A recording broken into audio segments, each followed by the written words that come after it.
तो दोस्तों अगर म्यूचुअल फंड में एसआईपी करते वक्त आपका भी 59 रुपीज़ कटा हुआ है और आप दोस्तों जानना चाहते हैं कि ये 59 रुपीज़ क्यों कटा है और क्या ये बार बार कटेगा या फिर ये वन टाइम का ही कटता है और ये किस चीज़ का चार्जेस कटता है, इस चीज़ को अगर आपको जानना है तो इस वीडियो को आपको लास्ट तक देखना है ताकि आपके मन में कोई कन्फ्यूज़न या फिर आपका कोई भी डाउट ना हो। यहाँ पे मैंने ग्रो ऐप को ओपन कर रखा है। यहाँ पे मैंने अपनी एसआईपी को स्टार्ट किया था और यहाँ पे मैंने ऑटो सेटअप का प्रोसेस कंप्लीट किया है, जिसको आप दूसरी भाषा में ई मैंडेट का प्रोसेस मान सकते हैं। दोस्तों जब भी आप लोग म्यूचुअल फंड में अपनी एसआईपी को स्टार्ट करते हैं और उस एसआईपी को अगर ऑटो डेबिट करवाना हो अपने बैंक अकाउंट से, तो वहाँ पे आपको एक प्रोसेस करना पड़ता है ई मैंडेट को करना। जैसे कि यहाँ पे ग्रो में आया हूँ, मैं आपको ग्रो के माध्यम से समझा रहा हूँ, बाकी आप ये किसी भी ऐप में लागू कर सकते हैं। तो अगर आपका कोई भी ई मैंडेट प्रोसेस कंप्लीट करते हैं और वहाँ पे उसके बाद आपका 59 रुपीज़ कटता है, तो ये समझ जाइए दोस्तों कि ये 59 रुपीज़ आपका ई मैंडेट से ही कटा हुआ है। ठीक है, जैसे कि मैं ग्रो में आ चुका हूँ। यहाँ पे ग्रो पे आने के बाद यहाँ पे मेरा जो इस तरह का इंटरफेस आएगा, यहाँ पे मैंने ऑटो सेटअप कंप्लीट कर दिया है। सबसे पहले मैं आपको दिखा दे रहा हूँ, मैं ऑटो सेटअप कंप्लीट कर रखा हूँ और मैं अपनी प्रोफाइल पे टिक करूँगा। इसके बाद यहाँ पे आपको बैंक या फिर मैंडेट का प्रोसेस दिखेगा, आपको इस पर टिक करना है। ये मैं आपको लाइव दिखा रहा हूँ ताकि आज के बाद ये जो 59 का चार्जेस होता है या फिर कटता है, लोगों को समझ नहीं आता है, तो उसको मैं यहाँ पे आज क्लियर कर दूँगा। ठीक है, तो यहाँ पे आपका जो भी बैंक होगा वो दिखेगा, आपको सिंपल इसके ऊपर टिक करना होता है। अभी रिसेंटली दोस्तों मैंने किया है इस प्रोसेस को मैंने अभी कल ही किया है। अभी आप देख सकते हैं यहाँ पे लिखा हुआ है सेंड टू बैंक। तो आप जब भी ई मैंडेट या फिर ऑटो सेटअप का प्रोसेस कंप्लीट करेंगे तो वहाँ पे 4 से 5 दिन का समय लगता है इसको अप्रूव्ड होने में। ठीक है, तो जैसे दोस्तों ये अप्रूव्ड हो जाएगा, मेरा जो एसआईपी है वो ऑटो डेबिट करना शुरू हो जाएगा। मैंने गूगल में डाल रखा है कि ग्रो ई मैंडेट चार्जेस। तो जैसे दोस्तों यहाँ पे लिखेंगे आप लोग ये चार्जेस, यहाँ पे लिखा हुआ है कि भैया यूजिंग ग्रो पे auto pay feature is free. तो यहाँ पे लिखा हुआ है कि भैया जो ऑटो पे ये जो सेटअप हमने कंप्लीट किया है ऑटो पे वाला, ये टोटली फ्री है। लेकिन ये दोस्त आधी बात है, इन्होंने जो भी बात यहाँ पे कही है ये आधी बात बोली है। मतलब 59 रुपीज़ कहीं पर भी नहीं लिखा है कि आपका फर्स्ट टाइम 59 रुपीज़ कटेगा, ये कहीं पर भी इन्होंने नहीं बोला है। हम थोड़ा सा ऊपर चलेंगे और भी देखेंगे, यहाँ पे आप एसबीआई में आएंगे तो यहाँ पे आपको नील लिखा हुआ है, आप क्या देख सकते हैं यहाँ पे नील लिखा हुआ है।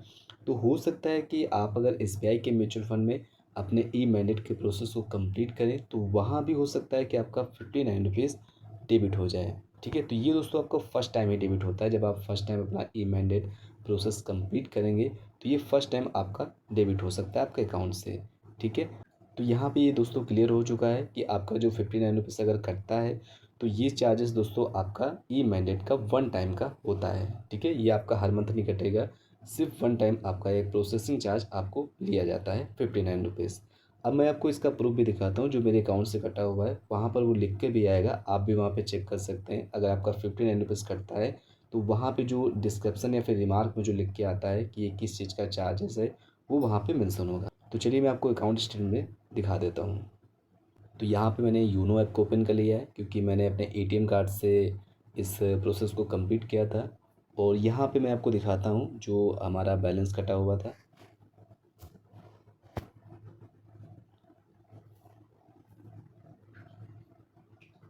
तो यहाँ पे मैं आपको दिखा दे रहा हूँ। तो यहाँ पे आप देख सकते हैं मेरा ये 59 रुपीज़ कट चुका है और यहाँ पे लिखा हुआ है क्या फंड ट्रांसफ़र। ठीक है, अब यहाँ पे मैं थोड़ा सा इसको डिस्क्राइब कर दे रहा हूँ। तो इस पर क्लिक करेंगे तो ये जो रिमार्क में लिखा हुआ होता है वो भी आ जाता है। ठीक है, आप यहाँ पे देख सकते हैं, यहाँ पे मैंने थोड़ा सा इसको जूम कर दिया है। यहाँ पे जो ट्रांजेक्शन डिटेल्स है वो यहाँ पे आ चुकी है। और अगर आपका यूनो ऐप नहीं कोई और भी ऐप है तो आप उसमें स्टेटमेंट निकालिएगा। स्टेटमेंट में जो बीच में रिमार्क में लिखा होता है या फिर डिस्क्रिप्शन में लिखा होता है ये किस चीज़ का पेमेंट है, वो जो लिखा होता है शॉर्ट में, वहीं से आप इसको पता लगा सकते हैं कि भैया ये पेमेंट हमारा किस चीज़ का कटा है। यहाँ पे आप देख सकते हैं इन्वेस्टमेंट लिखा हुआ है, investment intermediate to transfer INB e mandate. तो यहाँ पे देख सकते हैं ई मैंडेट, ई यहाँ पे लिखा हुआ है और मैंडेट यहाँ पे लिखा हुआ है। ठीक है, तो इस तरीके से यहाँ पे मेरा जो 59 रुपीज़ है वो ई मैंडेट का चार्जेस लिया गया है, जो कि फ़ंड ट्रांसफ़र के रूप में यहाँ पे दिखाया गया है। और अगर आपका भी ई मैंडेट को प्रोसेस कंप्लीट करने के बाद 59 रुपीज़ कटता है तो वो सिर्फ आपका वन टाइम ही कटेगा।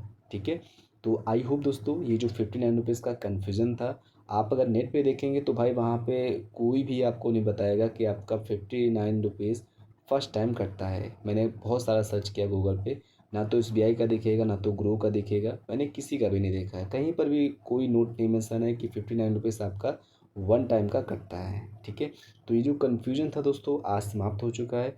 अगर आप किसी भी ऐप के माध्यम से अपना ये चीज़ करते हैं, ई मैनेट वाला प्रोसेस कंप्लीट करते हैं, तो वहाँ पे आपका 59 रुपीज़ कट सकता है। और अगर कटता है तो वहाँ पे इस तरीके से चेक कर लीजिए कि हमारा जो पैसा है कटा है वो किस चीज़ का कटा है। आप यहाँ पे कंफर्म भी कर लेना एक बार, ऐसा नहीं कि मैंने एक बार बोल दिया तो उसी का हो सकता है। लेकिन यहाँ पे ई मैनेट का ये 59 रुपीज़ कटा हुआ है, जो कि मैं आपको यहाँ पे लाइव दिखा रहा हूँ। ठीक है, तो इस तरीके से ये जो कन्फ्यूजन था आई होप दूर हो गया होगा। फिर भी दोस्तों अगर आपका कोई और भी सवाल हो, कोई भी और भी डाउट हो, तो आप बेफिक्र होकर कमेंट बॉक्स में लिख सकते हैं और मैं आपके कमेंट का उत्तर जरूर दूंगा। थैंक्स फॉर वॉचिंग दोस्तों, बाय बाय।